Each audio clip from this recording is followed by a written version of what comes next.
또 페이지를 넣는 걸 깜빡했어요. 그래서 음지의 꽃부터 한번 보도록 합시다. 음지의 꽃.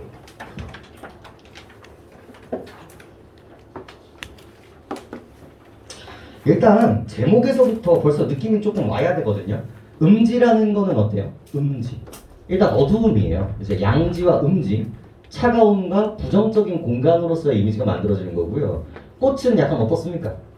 꽃은 약간 희망 혹은 자연, 생명력 이런 이미지로 많이 쓰이기 때문에 부정적인 공간 속에서도 피어나는 꽃의 이미지가 가장 많이 나오는 전형성이라고 볼 수가 있겠죠. 근데 여기서 꽃이 상징하는 바는 뭐였습니까? 버섯이었죠. 그래서 이것도 약간 은유를 베이스, 우리가 버섯을 보고 꽃이라고는 얘기 안 하잖아요. 그래서 은유를 베이스로 하고 있다는 것도 조금 의미가 있겠네요. 작품을 한번 들어가 보도록 하죠. 글감으로 바로 가죠. 보기를 좀 볼까? 보기 크게 읽어가세요. 보기는요, 여러분들 여기서 나오는 보기는요, 결국은 시어가 뭐를 가지고 있다? 함축성을 가지고 있다는 얘기예요. 근데 이건 너무나 그냥 뻔한 얘기이기 때문에 한번 읽어보시면 되겠고요. 이 시어에는 당연히 이 사람의 소망이라든지 의지라든지 긍정적, 부정적 이미지라든지 이런 것들이 담겨 있을 수밖에 없다는 거죠. 작품을 한번 들어가 보도록 합시다. 옆에 있는 시상의 흐름, 작품 해설 보시면 될 것 같고요. 옆에 있는 시상의 흐름은 지워주세요. 이게 그 뒤쪽에 있는 부분이라 잘못 들어가서 보도록 합시다. 첫 번째. 자, 우리는 썩어가는 참나무 때입니다. 자, 키워드가 벌써 등장을 했죠. 우리 나오는 순간 사실 어떤 이미지가 좀 잡혀요? 이 우리가 딱 잡히는 순간? 이게 개인의 문제가 아니라 좀 공동체적인 이미지일 수도 있겠구나. 사회 보편의 이미지가 있을 수 있겠구나. 여러 번 말씀드리고요. 화자가 표현에 들어갔다. 이런 이야기들도 이제 할 수가 있겠죠. 우리는 수식어 나오죠. 수식어가 썩어갑니다. 그래서 부정적 수식어라는 걸 확인할 수 있죠. 부정적 현실을 벌써 던져주고 있다라고 생각을 해주시면 되겠고, 준비해야죠. 뭐 일제강점기일 수도 있고 6.25일 수도 있고 민중에 대한 억압일 수도 있고 이런 뉘앙스들. 그리고 참나무 때라고 이야기를 합니다. 그래서 우리는 참나무 때래요. 그래서 우리 참나무 딱 이거 하는 순간 벌써 볼까요? 우리를 뭐로 빗대고 있어요? 우리를 자연물로 빗대고 있잖아요. 우리는 뭐뭐다 라고 이야기를 하니까 뭐라고 볼 수 있고요? 은유법이라고 충분히 볼 수 있고요. 그리고 또 다른 관점으로 생각을 해보면요, 참나무가 우리라고 얘기하고 있는 거일 수도 있거든요. 그런 관점에서 보면 의인법도 나쁘지는 않지만 일단은 은유법으로 잡아주시는 게 일반적인 해석입니다. 참나무 때 벌목의 슬픔으로 있는 이 땅. 자, 벌써 뭐나 제가 여러 번 강조드리지만 이번에 9월달에 이거 틀려면 진짜 가만두지 않을 텐데, 결국 문학에서 결국은 뭐예요? 맨날 얘기하잖아요. 공간이 너무 중요해요. 이 배경이. 그래서 시간과 이 공간을 느낄 수 있는 부분들에 예민하면 예민할수록 여러분들의 한 문제는 해결이 될 수가 있을 겁니다. 그래서 공간을 제시하고 있죠. 우리가 있는 이 공간은 이 땅이라고 나와요. 그럼 이 땅은 긍정적이에요, 부정적이에요? 당연히 썩어가고 있기 때문에 되게 부정적이라는 걸 확인할 수 있고요. 그 수식어가 벌목의 슬픔, 동그라미 치셔야겠죠. 우리는 어떤 감정을 가지고 있다? 슬픔이라는 감정을 가지고 있는 거고요. 그 슬픔의 이유는 뭐였어요? 벌목이기 때문인 거죠. 이게 정말 많이 나오는 패턴 중에 하나인데요. 나무는 원래 어떻게 있는 게 정상이에요? 자연적 순환이 뭐예요? 순리가. 애가 씨앗이 심어지고 서 있어야 그게 자연의 순리란 말이에요. 근데 벌목이라는 건 인간의 힘 혹은 외부의 힘으로 인해서 잘려져 있는 비순환적인 그런 구조가 만들어진다는 거죠. 그래서 이 벌목이라는 키워드에서 죽음 그리고 부정성을 우리가 여기서 확인할 수 있다는 거예요. 감정은 당연히 이제 슬픔이라는 부정이 잡히고요. 폐역의 골짜기에서, 그래서 나오잖아요. 마땅히 해야 할 도리에 어긋나, 이 자연의 순환의 원리에서 어긋나져 있는 이 골짜기에서, 골짜기. 철저하게 부정성을 가지고 이야기하고 있습니다. 서로에게 기댄 채 겨울을 납니다. 그래서 플러스 겨울까지 이미지 만들어주시면 자연스럽죠? 부정적 현실. 생각해야 돼. 너무 뻔하디 뻔한 패턴이잖아요. 이 부정적인 현실에서 이 사람은 이제 뭘 보면 돼? 화자의 상황 체크했잖아. 감정 체크했잖아. 슬픔까지. 자, 그럼 이제 뭐 체크해야 돼? 감정이 변하는지 안 변하는지, 지속되는지, 그리고 이 사람의 태도가 뭔지까지 이제 생각을 하시면 되겠죠. 겨울을 난다. 함께 썩어갈수록 바람은 더 높은 곳에서 우리를 흔들고 이윽고 잠자던 홀씨들이 이어나 우리 몸에 뚫렸던 상처마다 버섯이 피어난다. 잡아보시죠. 바람은 더 높은 곳에서 우리를 힘들게 합니다. 그럼 여기서 바람은 뭘 해석하시는 게 정상적이에요? 이 현실의 고통으로 생각을 하시는 게 가장 무난한 해석이 되겠고요. 이윽고 잠자던 홀씨들이 일어나 해서 이윽고 별표 치시면 됩니다. 끝까지 그렇게 고통스럽게 살아가고 있었는데 뭘 통해서? 이윽고를 통해서 시상의 전환이 일어나고 있다는 거 확인할 수 있어요. 온몸에 뚫렸던 상처에서 뭐가 만들어진다고 얘기하고 있어요? 버섯이 피어나고 있죠. 자, 이 벌목이라는 키워드, 그죠? 썩어가는 거에 대한 키워드가 뭐를 상징한다면, 이 죽음을 상징을 하고 있다면, 이 버섯이라는 키워드는 뭐를 통해서? 피어난다. 잠자던 홀씨들이 일어난다라는 서술어를 통해서 뭐를 상징하는 키워드가 됩니까? 생명력을 상징하는 키워드가 된다라는 건 이상한 해석이 아닐 거예요. 그러면서 자연스럽게 뭐가 잡히는 거예요? 시어의 대조적 이미지라는 키워드가 자연스럽게 잡히게 되는 거예요. 긍정과 부정에 대한 이미지가 만들어지니까요. 이윽고 잠자는 버섯들이 피어나게 됩니다. 너무 중요한 표현이죠. 황홀한 음지의 꽃이요. 이 버섯에 대해서 얘기를 하고 있는데, 황홀한 음지의 꽃이요. 일단 쉬운 거부터 볼까요? 꽃이요 라고 하는 순간 뭡니까? 내신적으로는 도노법 맨날 나오지. 말을 건네는 방식. 그리고 뭐뭐요 라고 하는 순간 영탄적으로 잡히고요. 그죠? 그 다음에 청자 설정. 표면적으로 드러났죠. 전부 다 이제 나오는 부분들이고. 자, 황홀한 긍정적이죠. 음지의 부정적이죠. 그래서 요걸 이제 뭐라고 얘기를 합니까? 이게 사실 영탄법이라고 하기엔 조금 과하기는 해요. 왜냐면 이게 완벽하게 모순은 아니거든요. 완벽하게. 이게 소리가 없다 있다처럼 완벽하게 모순은 아닌데, 그래도 충분히 긍정 부정의 이미지가 만들어지기 때문에 뭐라고는 충분히 얘기할 수 있다? 역설적 표현이라고는 충분히 얘기할 수 있는 부분들이에요. 그래서 그냥 역설법이라고 생각하셔도 무방합니다. 이 부분에서. 왜 이런 걸 써요? 죽음의 공간에서도 생명이 있기 때문에 이런 이야기를 할 수 있는 거예요. 그렇죠? 황홀한 음지의 꽃이여, 우리는 서서히 썩어가지만 너는 소나기처럼 후드득 피어나. 그래서 이 버섯과 우리를 뭐 해주고 있는 거야? 우리를 대조 대비하고 있는 거죠. 우리는 점점 죽어가지만이야. 너는 생명력을 가지고 있구나라는 이미지가 만들어지는 거고, 그리고 그 생명력을 표현하기 위해서 이 눈에서 보여줘야 되잖아요. 그래서 뭐가 돼요? 소나기처럼. 일단 얘를 뭐라고 얘기하는 순간, 자, 너라고 얘기하는 순간 뭐예요? 의법이에요. 소나기처럼이라고 얘기를 했으니까 직유법이고요. 다 생명력을 보여주는 이미지인 거죠. 그냥 보슬보슬 비가 내리는 게 아니라 후두둑 떨어지는 그 물의 이미지. 그래서 소나기가 이제 생명력을 상징하게 되는 거고요. 직유 잡아주시고, 그 다음에 후두둑 이것도 뭡니까? 그 유명한 음성 상징어. 그래서 의성어가 되겠죠. 그래서 다 청각적 이미지까지도 이제 만들어지게 되는 거고요. 후두둑 피어나. 그 고통의 순간을 멈추게 하는구나. 즉 내가 부정적인 상황이 있기는 하지만 내가 이거 느끼고 있었던 이 고통을 누구를 통해서? 이 버섯을 통해서 뭐 할 수 있는 거야? 멈춤이 만들어지는 거죠. 즉 위로를 해주고 희망을 갖게 해주는 소재가 된다는 거예요. 이런 것들이. 오 버섯이요. 영탄적 표현이겠죠. 산비탈에 부르는 낙엽으로도 골짜기를 떠도는 바람으로도 덮을 길 없는 우리의 몸을. 그래서 낙엽 바람 같은 결이죠. 낙엽과 바람은 우리 몸을 덮지 못해요. 하지만 누구는 우리를 덮어줬던 거예요? 버섯은 우리를 덮어준 거였죠.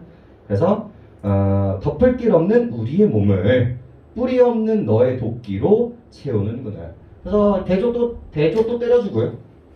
그리고 대꾸법도 때려주고 있죠. 이걸 통해서 이제 쟤네들은 못하는데 너는 해줬어 라는 이미지가 이게 좀 세지게 되는 거고, 마지막 줄이 의미가 있겠죠. 뿌리 없는 너의 도끼로 채우는구나. 키워드죠. 뿌리 없는 너의 도끼로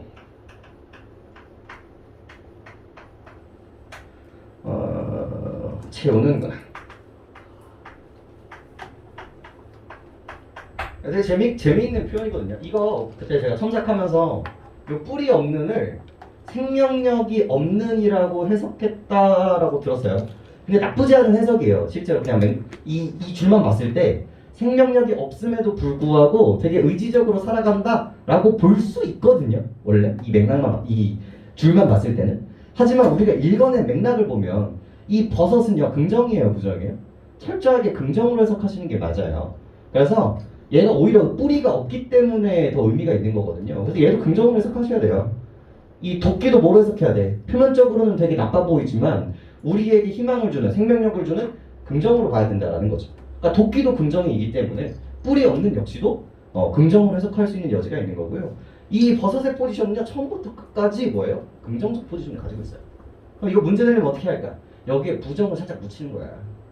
부정은 나고, 나를 그걸 이겨낼 수 있는, 극복할 수 있는 소재로서 버섯이 등장하는 건데, 여기에 부정을 묻히는 순간 아주 훌륭한 주제에 비트는 문제가 만들어질 수밖에 없다는 거예요. 그죠? 그래서 이 정도 보시면 되겠네요. 그래서 마지막에 이 도끼는 생명력으로 생각을 해주시면 마무리가 되는 것 같네요. 그리고 요 시를 여러분들이 통째로 기억해 주셔야 되는 부분은 뭐냐면요, 특히나 버섯이요, 이 부분 있지. 요런 뉘앙스가 나오는 시를 이 사람의 마지막 파트, 이 사람의 이 라인의 이 화자의 태도를 뭐라고 얘기하면 될까? 이 태도를 뭐라고 하면 될까? 아, 버섯이요, 나의 죽음의 나에게 생명력으로 채워주는구나. 이걸 뭐라고 하면 돼요? 예찬적 태도라고 이해를 한 거야. 요 뉘앙스들을. 그러니까 18번 틀렸으면 아직도 내가 뭐에 대한 구체적인 뉘앙스가 없는 거예요. 예찬적 태도에 대한 뉘앙스가 이번에도 없는 거예요. 근데 이 예찬적 태도는 이 2회의 또 다른 작품에서 등장을 합니다. 어디에서도? 오우가에서도 같이 등장을 하게 돼요. 야, 너 속성 좀 쩐다. 야, 너 멋있다. 이런 뉘앙스가 나올 때, 우리는 예찬적 태도라고 얘기를 하는 거야. 오케이? 자연의 아름다움을 얘기할 때도 마찬가지고요. 이렇게 대상의 속성에 긍정성을 부각할 때도 화자의 예찬적 태도를 쓰는구나 생각해 주시면 되겠습니다. 그리고 예찬적 태도를 쓰기 위해서 친구가 뭐다? 어조 찾아야 되잖아. 그래서 영탄적 어조와 세트구나까지도 묶어주시면 되겠네요. 됐죠? 그 다음 작품 뭐죠? 그 다음 작품은 김남주의 겨울바닥. 나올만해요. 얘가 수능에 나와요 안 나와요 OX로 얘기하면 충분히 나올 수 있는 작품입니다.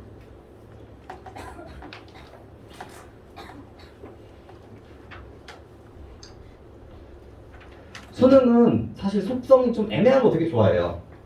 애매한 거 좋아해요. 그러니까 표면적으로 봤을 때 속성이 좀 애매한데 문맥을 읽었을 때 명확하게 나눠지는 것들을 좋아해요. 그러니까 딱 얘만 봤을 때는 얘가 좋을까 나쁠까가 조금 물음표가 뜨는데, 거기에 달려있는 조사라든지 어미라든지 어조의 변화라든지 수식어의 양상들이라든지 이런 것들을 통해서 확정되게 만드는 구조를 되게 좋아하거든요. 그런 면에서 봤을 때 여기 있는 겨울바다 같은 경우는 되게 의미가 있는 거예요. 자, 제목이 겨울바다입니다. 그럼 이 화자에게 이 겨울바다가 어떤 의미를 갖는가에 대한 이미지가 되겠고요. 자연스럽게 뭘 가지면서 이제 시작을 하게 되는 거예요. 계절감을 좀 가지고면서 시작하고 있는 작품이구나 라고 생각을 하시면 됩니다. 좀 궁금해져야 되거든요. 왜 봄이 아니고 여름이 아니고 가을이 아니고 겨울일까? 왜 이 시인은 겨울이라는 이미지를 썼을까? 라는 거에서 좀 시작하시면 돼요. 자, 겨울바다에 가보았지. 미지의 새. 이 미지라는 건 알 수 없는 인거거든요. 보고 싶던 새들은 죽고 없었네. 자, 공간 보시죠. 공간 어디예요? 겨울바다. 겨울바다가 공간이 되어버렸어요. 근데 이 공간은 긍정적입니까? 부정적입니까? 부정적으로 읽어야겠죠. 내가 겨울바다에 간 이유는 뭐예요? 미지의 새를 보고 싶었어요. 얘는 그러니까 뭐로 형성화가 된 거야? 내가 보고 싶은 이상, 이 미지의 새로서 구체화가 되는 거예요. 진짜 이 사람이 새를 보고 싶겠어? 아니지. 미지의 새를 찾아갔는데 보고 싶던 새들은 다 죽고 없었어요. 즉 이 미지의 새는 어떤 상태로 있어요? 죽어버린 상태로 있단 말이에요. 그래서 이 공간은 내가 이상을 찾으려고 떠났지만 죽음을 볼 수밖에 없었다. 그런 공간이 돼버리는 겁니다. 자, 그럼 이때 느끼는 이 화자의 감정은 뭘까? 이상을 찾아 떠나서 거기로 갔어. 근데 그게 다 죽어버린 거야. 가볍게 감정선 따지면 뭐야? 실망이겠고 안타까움이겠고, 이게 조금 세지면 어떻게 될까? 내가 이것밖에 없다라고 생각했는데 이게 없어졌어. 그럼 그때 느끼는 감정은 절망까지도 다시 괜찮은 뉘앙스가 만들어져요. 그래서 이 선으로 가되 절망까지 해석할 수 있는가까지는 좀 고민하시면서 리딩을 하시면 되는 겁니다. 그래요. 겨울바다에 가보았지. 그래서 다 죽고 없었네. 그리고 여기서 조금 더 이제 뉘앙스를 보시면 이 가 같은 경우는 뭐가 좀 눈에 띄어야 되냐면 난다. 그죠? 그 다음에 흔들고, 그 다음에 피어나, 이런 것들 뉘앙스. 제가 하고 싶은 말이 뭘까요? 얘가 현재라는 거예요. 지금의 이미지가 되게 세거든요. 얘 같은 경우는 뭐예요? 죽고 없네의 이미지가 되게 싸요. 즉 내가 이 공간은 나에게 과거의 이미지인 거예요. 그럼 이 과거에서 끝나는지 아니면 현재에서 들어오면서 어떻게 변하는지가 이 시에서 되게 중요한 포인트가 된다는 말이에요. 그대 생각을 했건만도 매운 해풍에 그 진실마저 눈물져 얼어버리고. 그래서 이 부정적인 상황에서 뭐 여러 가지 해석이 있을 수 있는데 이거를 극복하기 위해서, 혹은 내가 저 미지의 새가 뭐였기도 해요? 그대 생각이었던 거예요. 그대 생각. 이건 긍정이거든요. 원래 그대 생각을 했었음에도 불구하고 매운 해풍에, 이것도 이제 조금 이미지가 봐야 되는데, 우리 저번 시간에 시 뭐 배웠죠? 우리 정주용 시인의 시를 배웠어요. 그 정주용 아저씨의 포인트는 뭐다? 감각적 심상이라는 거야.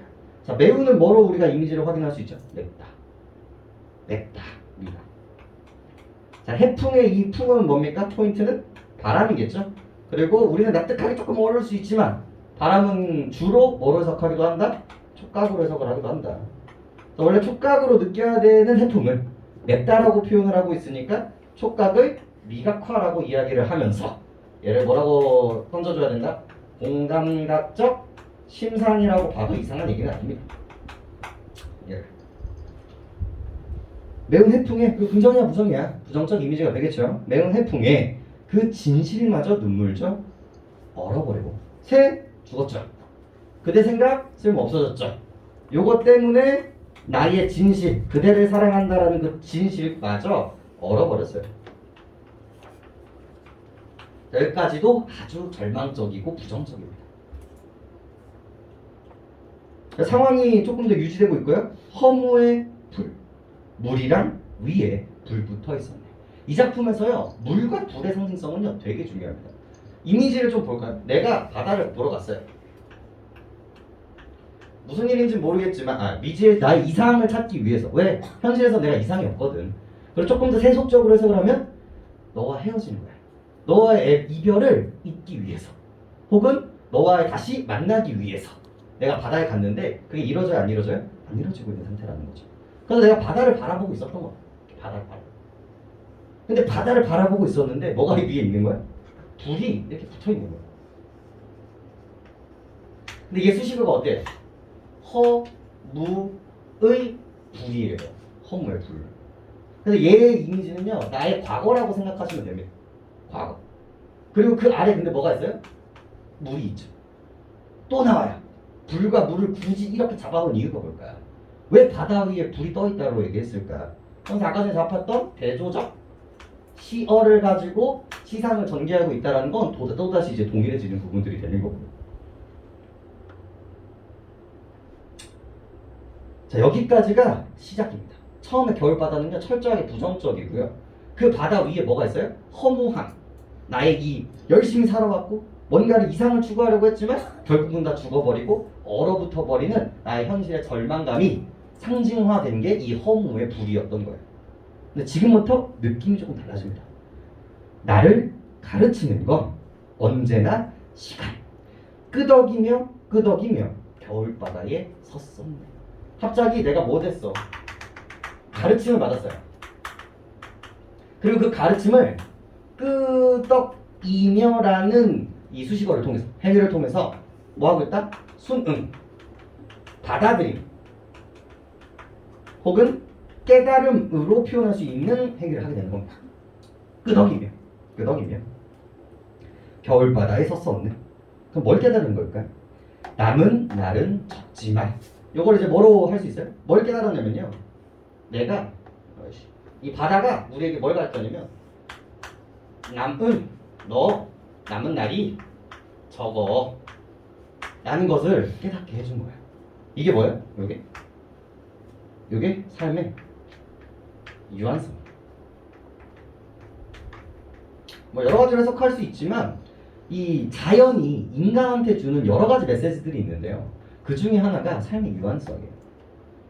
그러니까 니들이 아무리 발버둥 쳐봤자 우주의, 저의 이제 작년 캐치프라이즈가 이제 우주의 먼지라는 캐치프라이즈였거든요. 그러니까 여러분들이 와, 이거 물론 이거 좀 얘기하기 좀 조심스럽지만, 여러분들이 와, 시험 못 보면 어떡하지? 아, 난 공부도 왜 이렇게 못하지? 개쓰레기인가? 나 수능 망치면 내 인생은 조져지는 건가? 이런 생각들을 할 수 있거든요. 그리고 저도 되게 그런 거에 좀 많이 영향을 받았던 사람이어서 저도 재수까지 했던 이유가 그런 것들이니까. 근데 그거를 우리는 우주의 먼지다라고 생각하면 참 별게 아니에요. 이런 것들이. 그리고 우리는 어차피 죽거든요. 어차피 우리는 유한한 존재인 거예요. 그러니까 이렇게 생각하면 이제 뭐가 되냐면요, 그럼 우리는 어떻게 사는 것이 과연 마땅한 일인가를 생각하게 되는 거예요. 저의 지인 중에 한 명이 저한테 그러셨는데, 뭔가 이제 판단이 고민되면 내일 죽는다고 한번 생각해보래요. 내일 죽는데. 그러면 이 행위를 할까 말까가 되게 명확해진답니다. 그러니까 이런 뉘앙스인 거지. 이 자연이 나한테 그거 아무것도 아니야. 지금은 뒤지기 힘들겠지만 그거 이 자연을 앞에서는, 이 삶 앞에, 이 시간 앞에서는 당연한 일이야. 자연스러운 일이고 언젠가는 괜찮아질 거야. 라는 뉘앙스로 이제 설득을 하고 있다는 거죠. 이런 것들이. 그래서 요 삶의 유한성이라는 키워드를 던져주고 있고요. 그래서 남는 적지만 기도를 끝낸 다음 더욱 뜨거운 기도의 문이 열리는 그런 영혼을 갖게 하소서. 그래서 이 감정 이후에 나의 소망이 나오잖아요. 뜨거운 기도를 할 수 있는 영혼을 얻게 해달라는 거지. 그죠? 남은 날은 적지만, 이게 이 사람한테 되게 컸나봐요. 삶의 유한성이라는 게. 겨울바다에 가보았지. 이거 첫 번째 연이랑 동일하게 만들어지고 있었죠? 그래서 충분히 뭐라고 볼 수 있습니까? 수미상관의 구성이라고 볼 수 있습니다. 인고의 물이 수심 속 기둥을 이루고 있었네 라고 하면서 이제 마무리가 되죠. 자, 단어가 바뀌었어요. 이 겨울바다의 이미지가 완전히 바뀌어버린 거예요. 이 겨울바다는 아까 전에는요, 허무에 불이 떠다니던 구조였거든요. 근데 여기서는 뭐가 돼요? 인고의 물이라는 키워드가 되고요. 이 인고가 뭐게요? 인고의 시간, 인내의 시간, 즉 참고 기다림이에요. 즉 내가 너무나 고통스럽지만, 지금 이상이 없고 님과 헤어져서 너무나 고통스럽지만 그게 시간이 흘러간다면, 그리고 내가 참고 견딘다면 또 긍정적인 것이 올 것이야 라는 이제 뉘앙스가 만들어지게 되는 거거든요. 그래서 인고의 물이 수심 속에 기둥을 이루고 있었다. 그래서 수심 속에 기둥을 이뤘대요. 자, 그럼 이제 의미가 명확해집니다. 이 수심은 결국은 물이고요. 이 물 내부를 의미해요. 이 물 내부는요, 이 화자의 내면 심리라고 생각하시면 됩니다. 그래서 아까 전에 내 내면 심리 위에 뭐가 붙어 있었던 거야? 이 뜨거운 물이 붙어서 있었던 거예요. 이 사랑의 헤어짐, 이상의 결핍 때문에 속이 너무 시끄러웠던 거지. 하지만 이 겨울바다를 통해서 깨달음을 얻고 기다림이 나의 의지로서, 나의 그런 겸손한 마음으로 삶을 살아가는 태도를 획득하고 난 후에는 긍정적인 공간이 되어버렸다는 거죠. 지금 뭐예요? 시상의 변화와 이 사람의 감정 변화와 태도 변화가 나왔어요. 수능이 정말 좋아하는 패턴 중에 하나입니다.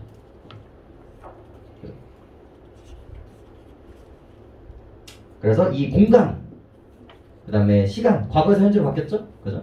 시간의 흐름, 그리고 감정, 태도의 변화에 초점을 맞추시면서 이 작품을 좀 마무리하면 될 것 같습니다. 자, 문제를 볼까요? 18번. 틀렸으면 진짜 가만두지 않을 거야. 1번. 영탄적 표현을 통해 대상에 대한 예찬을 드러내고 있다.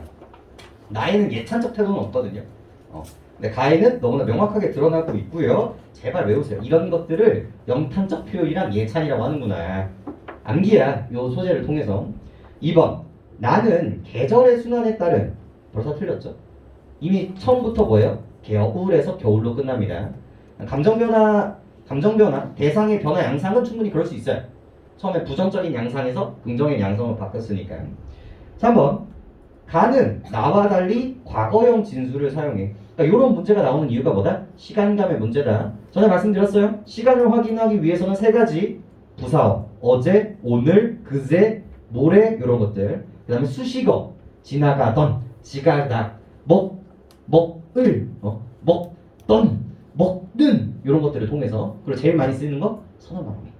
그래서 가에서는 이제 난다, 피어난다 이런 거 체크하시면 되겠고, 다에서는 없었네에 동그라미가 쳐져 있어야 돼요. 이 3번을 부시기 위해서. 3번도 말이 안 되죠. 4번. 나는 가와 달리 시행을 명사로 정결하여. 가 읽어볼까요? 우리는 썩어가는 참나무 때 명사.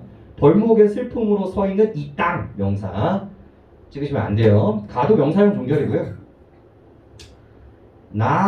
나는 불이 있네요. 허무의 불. 이 이미지가 있고요.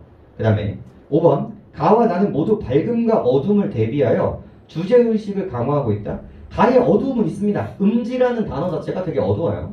근데 나에서는 밝음과 어두움에 대한 이야기들은 좀 나오지가 않네요. 그래서 그러려니 하시면서 지워주시면 되겠습니다. 다음 문제 19번. 19번도 좋은 문제 중에 하나입니다. 이게 19번이 여러분들한테 시사하는 바는 뭐냐면요. 이 감정선이 내 건지, 즉 화자 건지 대상 건지는 수능에서도 정말 좋아하는 문제 중에 하나예요. 5번 볼까요? 뿌리가 없어 생명력을 상실하게 된 너의 상황을 극복하기 위한 너의 의지이다. 지금 뭐야? 이 시의 포인트는 뭡니까?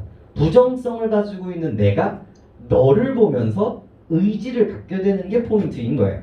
애초에 뿌리가 없어 생명력을 상실하게 된부터 틀렸어요. 생명력을 상실한 건 누구고? 나고. 버섯은 뭐의 상징이었어? 생명의 상징이었단 말이야. 결국은 이 생과 죽음을 대조대비를 통해서 이끌어가는 이 시에서 여기에 뭘 붙여놓은 거예요? 죽음을 붙여놓은 문제랑 다름이 없단 말이에요.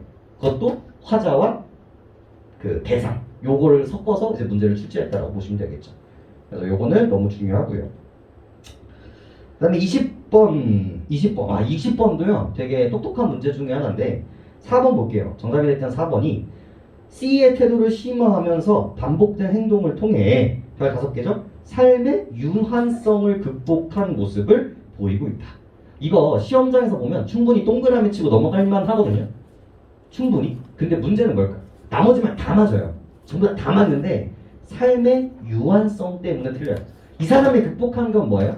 현실을 부정적으로 생각하고 있는 이 허무함, 이 슬픔을 극복한 것 뿐이에요. 삶의 유한성은요, 도구예요, 도구. 내가 삶이 유한하다라는 거를 이 바다를 통해서 깨달았기 때문에 얘를 극복한 거지, 얘를 극복했다? 유한성을 극복했다라는 건 삶이 무한해진다라는 얘기고요. 진시황이죠? 더 이상 죽지 않는다라는 얘기랑 동일해요. 말이 안 된다. 조금 더 꽈볼까요? 나의 상태는요, 유한한 상태에서 마지막까지도 유한합니다. 근데 이거는 변화했다라고 하고 있으니까 틀린 부분이라고 볼 수 있겠죠. 이런 식의 사고들이 되게 필요해요. 4번도 의미 있는 문제였고요. 그 다음에 21번도 시어를 물어본다라는 점에서 좀 의미가 있죠. 5번에 가에 서서히 썩어가지만 그 고통은 부정. 나의 기둥은 긍정이었어요? 부정이었어요? 긍정적 소재였죠? 내가 단단해지고 깨달음을 만들어진 소재였기 때문에. 근데 바라는 상황과 대립적인 관계라고 얘기하고 있기 때문에 기둥은 이상상이죠. 이상향. 이 사람이 보고 싶었던 미지의 새일 수도 있어요. 사실. 그죠? 그래서 이상형이기 때문에 결국은 긍부정으로 충분히 풀어낼 수 있었다. 굿. 자, 그 다음 봅시다. 그 다음 소설로 넘어가보죠. 네, 넘어서기도 쭉쭉 넘겨보시면 됩니다. 페이지를 맨날 까먹네. 왜 그럴까 도대체. 아차차 하는 순간 벌써 프린트에 들어가 있어. 아차차 하는 순간. 네, 북방 멀고도 고적한 곳 보도록 하겠습니다. 이거 여러분들 22번의 가가 이제 요즘 요런 게 좀 추세가 나올 수가 있거든요. 평론이 하나 있을 수 있어요. 평론이 이 소설에 대한 평론 혹은 이제 소설을 판단하는 기준 뭐 이런 것들이 이제 나올 수가 있는데 여러분들 이 가 엄청나게 길잖아요. 딱 한 줄로 요약할 수 있어요. 제가 이제 되게 좋아하는 항상 제가 이제 낙엽 같은 거에 의미를 부여할 때 그 문학 소년일 때 제가 좋아하던 그 구절이 하나 있는데 소설의 역할은 소설의 기능 역할은 추상적인 역사를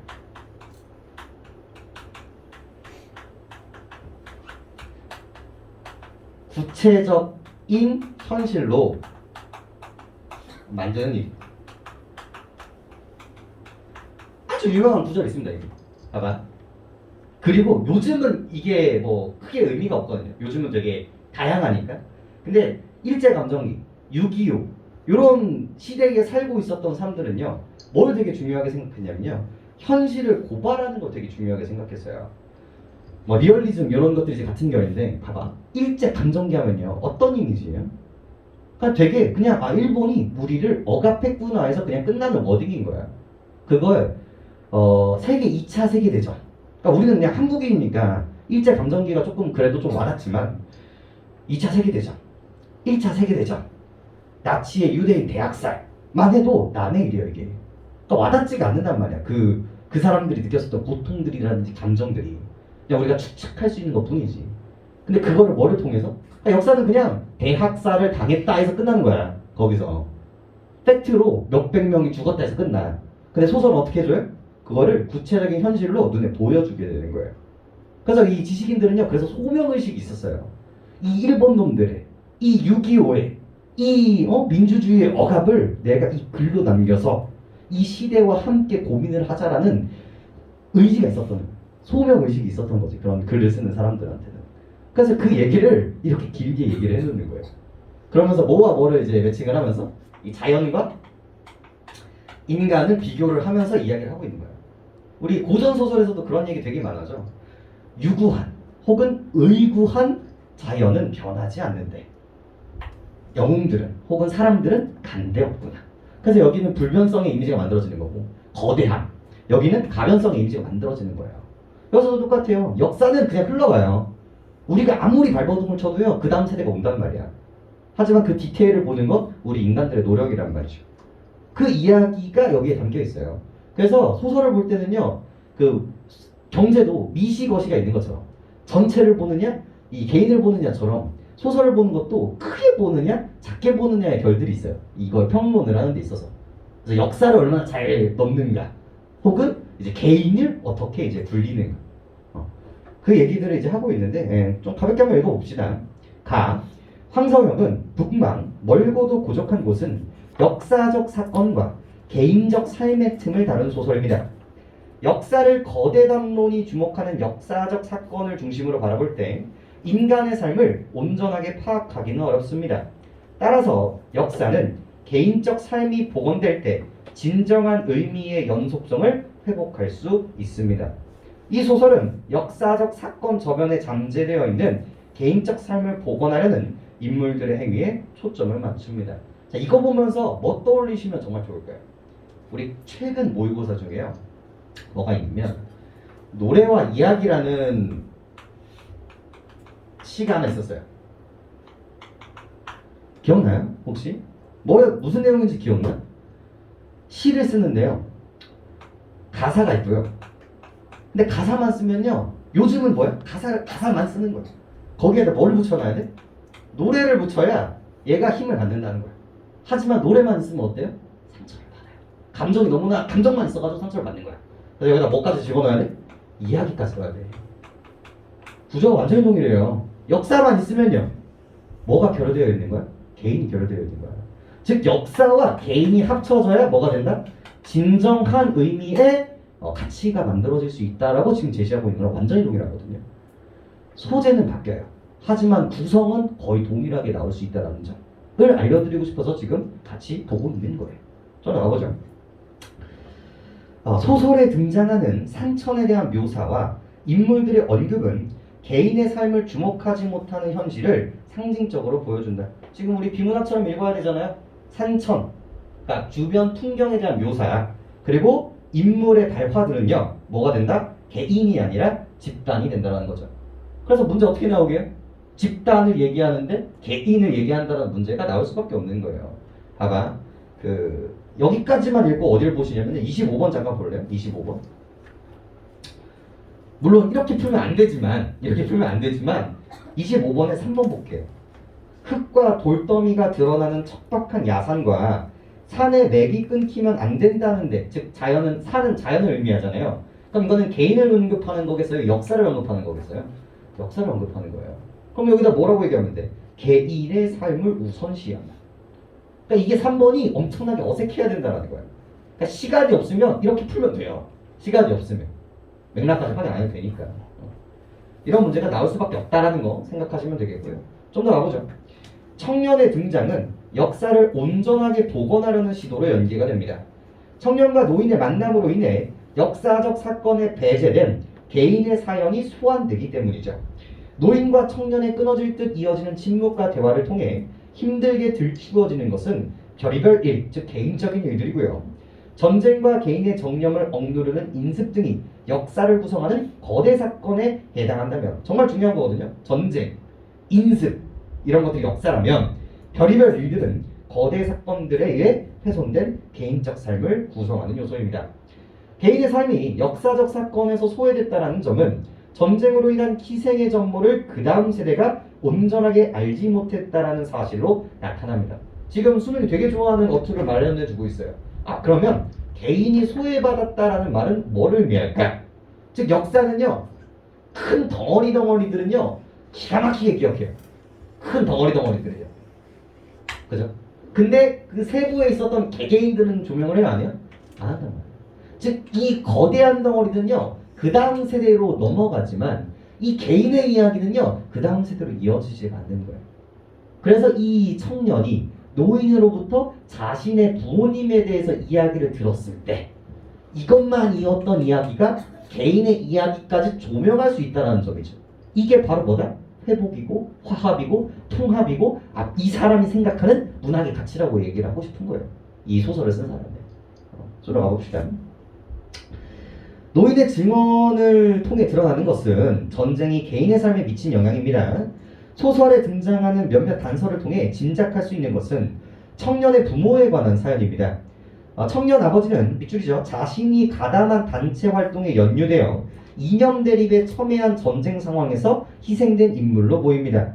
과수댁이었던 청년 어머니는 청년 아버지와의 관계 때문에 당시의 인습에 의해 고초를 겪게 된 인물로 판단이 됩니다. 자, 요즘 시대, 그러니까 이게 시대가 문제야, 여러분들. 자, 요즘 시대에 돌싱, 심지어 프로그램까지도 나오잖아요. 돌싱 글지 막 이렇게 하고 제가 요즘 생각하는 게 40살까지 한 번도 갔다 오지 못하는 것과 차라리 40살이 됐는데 그래도 한 번 갔다 온 사람이 과거에는 누가 더 그래도 괜찮았어요? 그 40살까지 혼자 있던 사람이 더 가치가 있었거든요. 요즘은 어때요? 한 번 갔다 오는 게 오히려 낫지 않나, 이런 가치관이 변해버렸거든요. 이런 식으로. 그러니까 요즘은 갔다가 이혼하는 게 그렇게 흠이 되는 사회가 많이 안 됐어요. 많이 이제 그러니까 죽을 죄가 아니란 말이야. 집안에서 쫓겨날 일들이 아니란 말이에요. 그리고 사회운동? 요즘 뭐 페미니즘이라든지 아니면 뭐 환경보호단체라든지, 그죠? 자신의 권리를 이야기하는 것 자체는 이상한 이야기가 아니에요. 죽임을 당할 정도의 이야기는 아니란 말이에요. 근데 아버지는요, 이게 뭐 했을까요? 이때 뭐겠어, 맨날 6.25 혹은 이데올로기의 대립 속에서 사회운동을 했었던 거야. 근데 이때의 사회운동, 우리 북한 때문에 조져져서 그렇지 이 사회운동 자체는 나쁜 게 아니에요. 조금 더 긍정적인 사회를 만들기 위한 작업들이었단 말이야. 이 위에 있었던 일본 놈들, 부르주아 놈들, 그렇죠? 그 사람들의 재산을 빼앗다. 빼앗다는 포인트가 그러니까 풍간오리의 재산들을 빼앗아서 공평하게 나눠서 모두 다 행복하게 살자가 이 사람들의 주장이었단 말이야. 근데 그 당시에는 이제 받아들이지 않았던 것뿐이고. 근데 긍정일 수 있었는데 얘를 이제 부정으로 조진 거잖아요. 그래서 죽임을 당하고요. 그리고 과부였던 어머니였거든요. 과부였던 어머니가 이 사람이랑 이제 정부인 나가지고요 집안에서 쫓겨나게 되는 겁니다. 뭐야? 그 당시 사고방식, 이데올로기, 가치관의 피해자들이란 말이에요. 그래, 좀 나와보죠. 청년 아버지의 희생은 전쟁을 야기한 이념의 대립을 환기하고요. 청년 아버지의 개인사는 전쟁이라는 역사적 사건에 의해 누락되어 청년에게 전해지지 않은 상태입니다. 따라서 노인과 청년의 행위는 누락된 개인사를 복원하는 행위에 해당하죠. 너무 중요하죠. 그런데 노인과 청년은 남의 시선을 피해 합장을 치를 수밖에 없고 이는 개인의 희생을 야기한 비극의 원인이 아직까지도 적용되고 있음을 말해주고 있습니다. 그래서 여기서 뭘 느끼시면 좋냐면요. 원래 연결이 안 됐던 게 이 노인과 아이의 행위를 통해서, 청년의 행위를 통해서 완성되고 있다, 회복되고 있다라는 이미지 잡으시는 게 중요하고요. 그 다음에 사람을 피한다라는 걸 통해서 인습은 그때도 적용이 되고 있었고 지금도 적용이 되고 있구나라는 이미지가 만들어지는 거죠. 이런 식으로 리딩을 하셔야 되는 거고요. 그 다음에 그럼에도 불구하고 노인과 청년의 행위가 역사가 세대 간의 기억을 통해 이어질 수 있는 가능성을 열어놓습니다. 그러니까 아직 완벽하지 않아? 완벽하지 않지. 하지만 이 행위를 통해서 뭘 만드는 거야? 가능성을 만든다라는 거죠.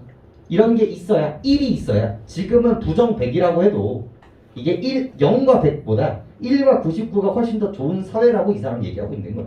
가능성을 만들어주는 거니까요. 노인은 청년의 아버지의 삶을 청년에게 전하고서 자인의 소임을 다한 것으로 간주합니다. 죽음 이후의 모습을 담담하게 토로하는 것은 이러한 노인의 내면을 드러내죠. 또한 청년의 꿈은 다음 세대로 전달되는 역사의 흐름을 나타냅니다. 청년의 꿈속에서 고적한 이미지로 나타나는 산천과 이에 대비되어 나오는 말의 동적인 이미지는 벌써 대칭 만들어지죠. 역사적 사건과 개인의 삶의 연관성을 상징적으로 형상화하게 됩니다. 그래서 사는 역사를, 열심히 달리는 말들의 변화와 역동성들은 개인의 삶을 상징하는구나 매칭을 해주시면 되겠죠. 영속적인 산천의 모습과 세대를 이어가는 다양한 모습의 개인의 삶이 조우하는 현실을 청년은 합장의 경험을 통해 인식하게 된 것입니다. 이를 통해 이 작품은 역사의 빈틈을 메우는 방식을 제시하고 있습니다. 똑같죠?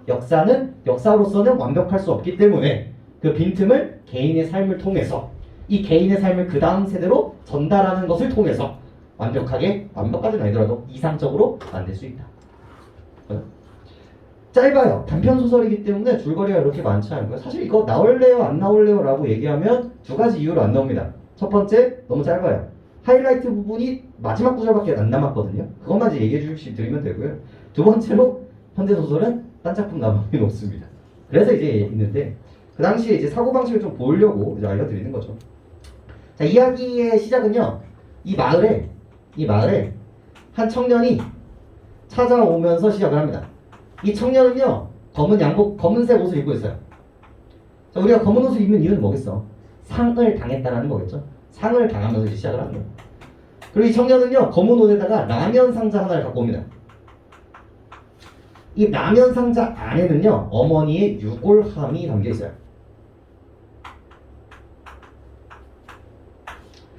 이 청년이 이 마을에 다시 찾아온 이유는 뭐냐면요, 어머니가 죽으면서 유언을 남겼기 때문입니다.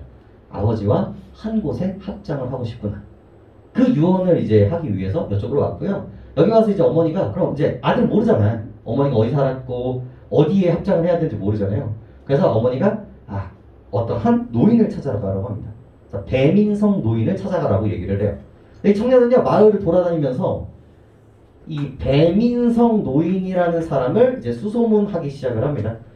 그래서 어떤 사람이 이제 얘기해 주기를, 그 배민성 노인은 이 마을에서 주막을 하고 있어. 그 주막에 찾아가면 배민성 노인을 만날 수 있을 거야. 그래서 찾아가서 딱 보고 이제 인사를 드리는 게 이 작품의 시작인 거예요. 가볼까요? 청년이 넙죽절을 했습니다. 당황한 노인이 끙 하면서 상반신을 일으켰습니다.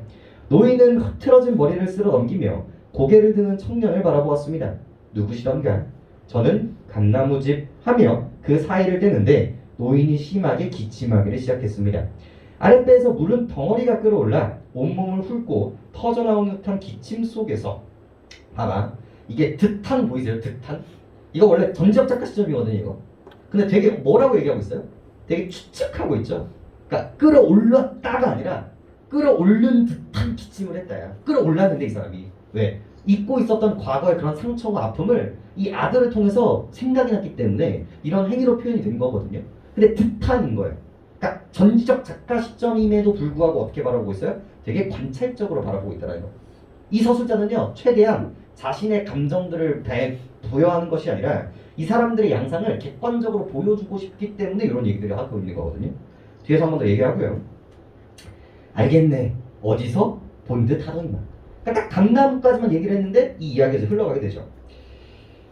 노인이 요강을 끌어다가 면뭉치인가의 가래를 쏟아냈다. 노인은 잠깐 진정하려든지 눈을 감고 벽에 기대어 발작이 지나가기를 기다렸다.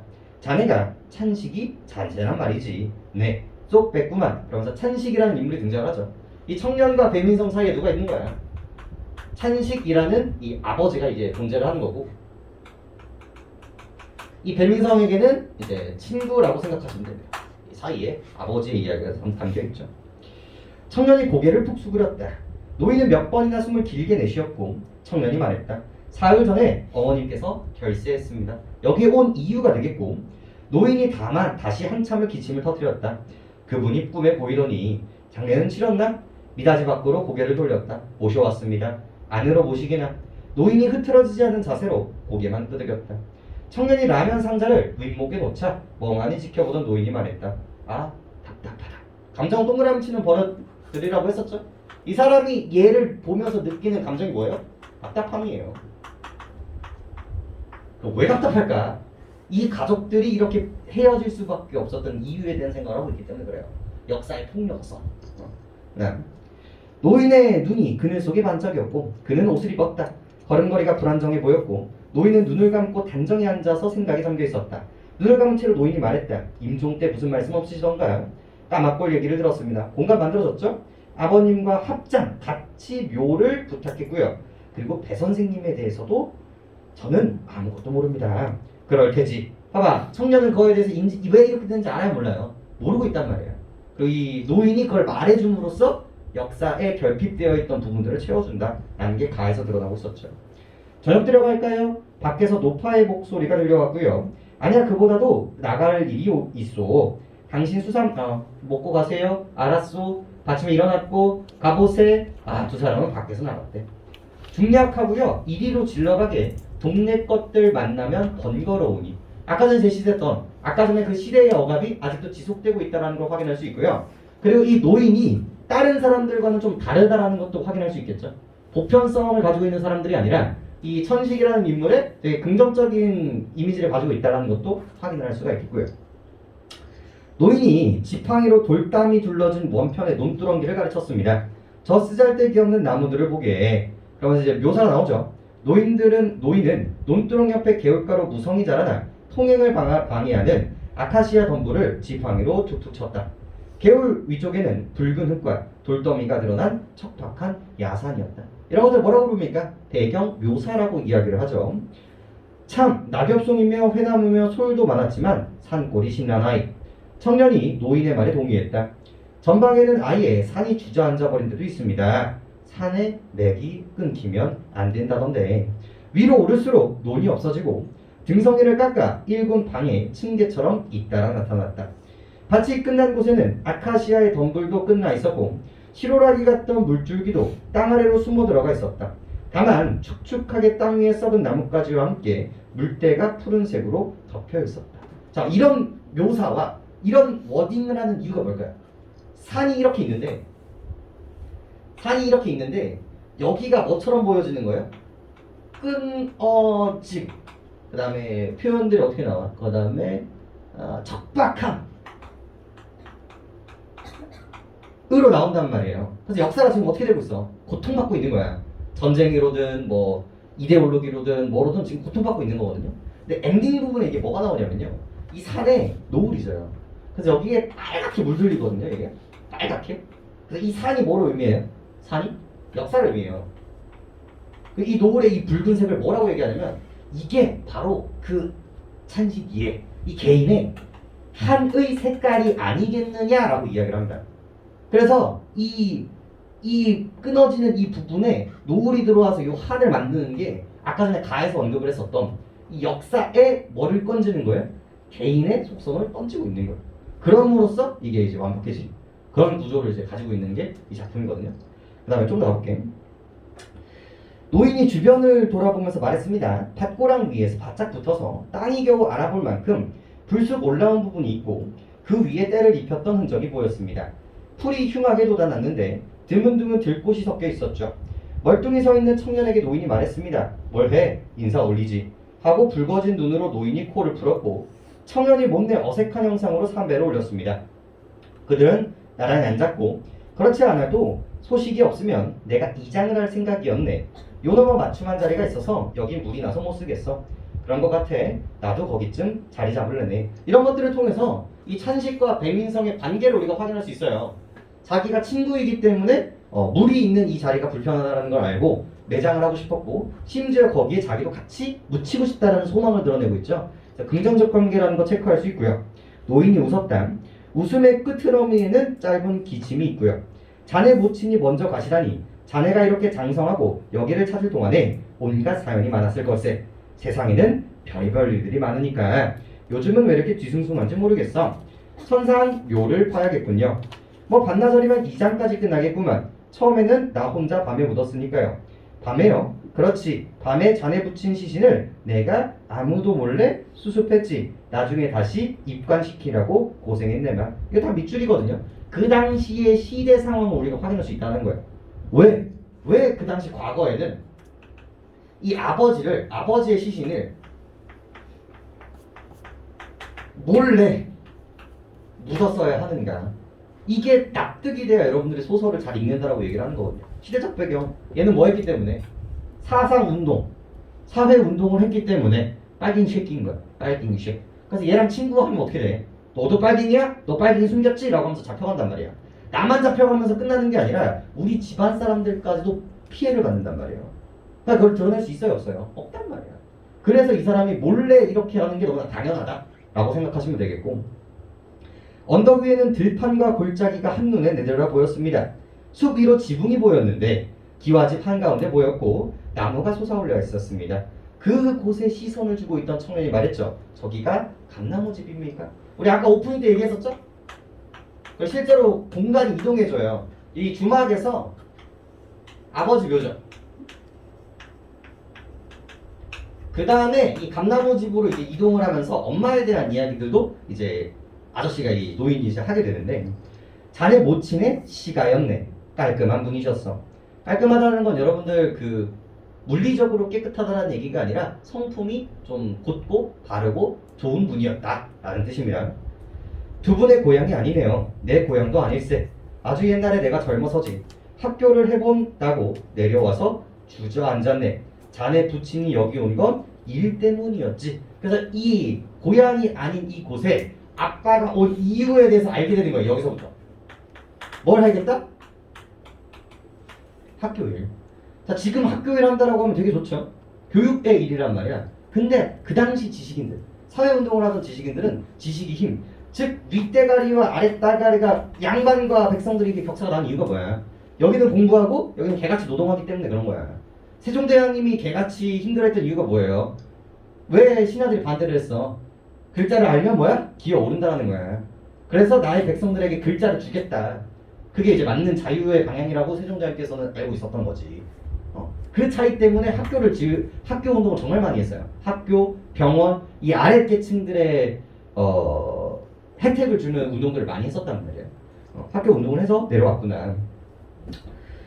그래서 그럼 내가 그렇게 말렸건만 그 친구 잘못 어울렸네. 뜻은 어땠는지 모르지만 뭐 했다? 사회운동을 했었다.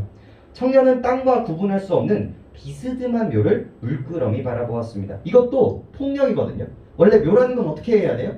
이 사람이 여기 묻혔다라는 거를 보여줘야 사람들이 피해간단 말이야. 근데 비스듬하네. 거의 유사하다라는 거예요. 그래서 죽어서도 안정을 보지 못하는 그런 이야기라고 보시면 되겠고, 그리고 여러분 소설에서요 땅에 묻히지 못한다라는 의미가 우리 세대보다 과거에는 훨씬 더 컸다라고 생각하시면 됩니다.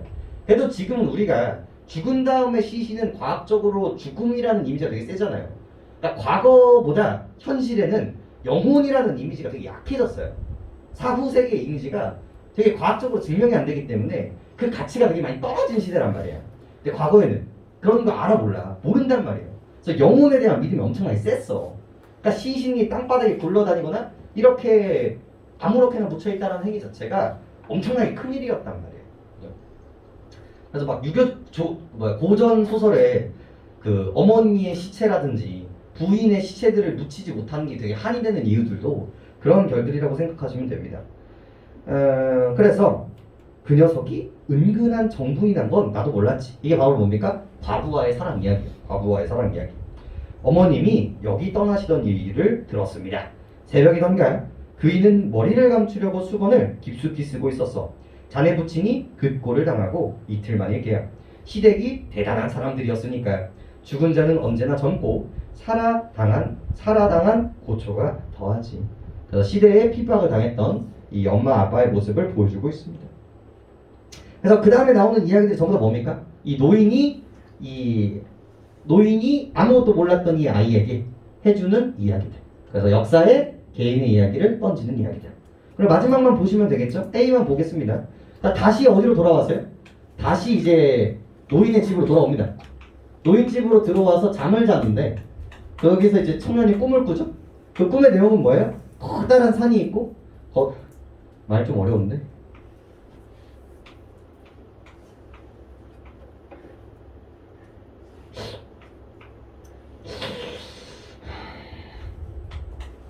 네. 네, 말이 달리는 모습을 보인단 말이에요. 그래서 여기 라인은 뭐고요? 정적인 라인이고, 여기 라인은 뭐예요? 동적인 라인들이 되는 거죠. 그래서 여기는 인간, 개인, 여기는 사회, 전체. 이런 뉘앙스로 이제 읽어내면 끝이 되는 작품이라고 보시면 됩니다. 여기에 이제 빠빠이 하면서 이제 엔딩이 뭐가 되는 거예요? 아까 전에 말씀드렸던 이 부분이 나와요. 이 부분.